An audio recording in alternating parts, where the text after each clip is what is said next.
Looking at the principles of training: specificity, progression, overload. Remember, within overload, you've got your frequency, your intensity, your time, and your type. Reversibility and tedium. This week, you're now going to start seeing if you can apply them to yourself. So what you can see on my screen here, and you have the same template for you to use, you're going to, first of all, you're going to record in the physical activity completed section what you do each day physical activity wise. Now, don't just put walk or bike, add some detail in there. So like I've been quite specific in my example, exactly what I did for strength training.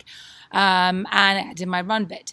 Now, within each day, there's also going to be a principle of training application questions. So the one for Monday asks you about the principle of specificity.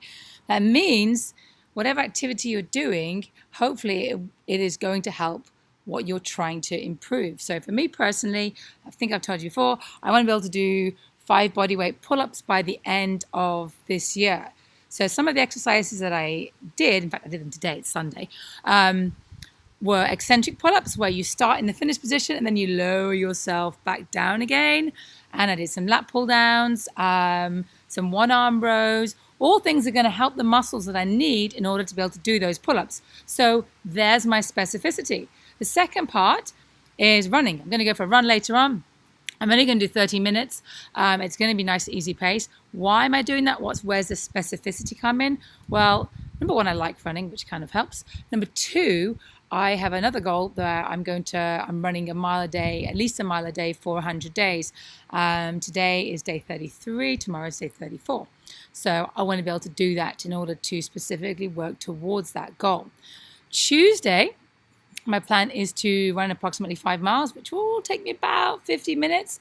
But then we've got to look at the principle of progression. How could I take what I'm doing, that 5 miles or 50 minutes, and just make it a little bit more challenging?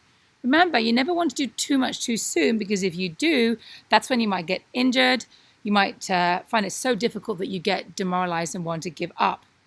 So my example on that is, 10-minute mile for me is relatively easy pace. I could talk to somebody doing that. It's not too challenging. So instead, if I tried to cut my mile time down to about 9 minutes 30, that is a little bit more challenging, but it's still doable for me personally. So there's a couple of examples for you. And as you'll see later on in the week, there's a question about frequency. There's one about intensity and time. And then finally for Friday, the principle of tedium. How could you change an activity up so you're still working specifically on the same thing, but we're trying to make sure you're preventing boredom. And also, if you do the same thing all the time, you could actually end up hurting yourself. So mixing things up is very, very important too. So that is going to be your at-home assignment, similar to last week, where you'll do a little bit each day, okay? Details are important. I will not grade this as complete if there are no details in your assignment. If you're not sure, ask me, send me a message on Canvas, and I will do my very best to clarify what you're doing. Okay, that's it.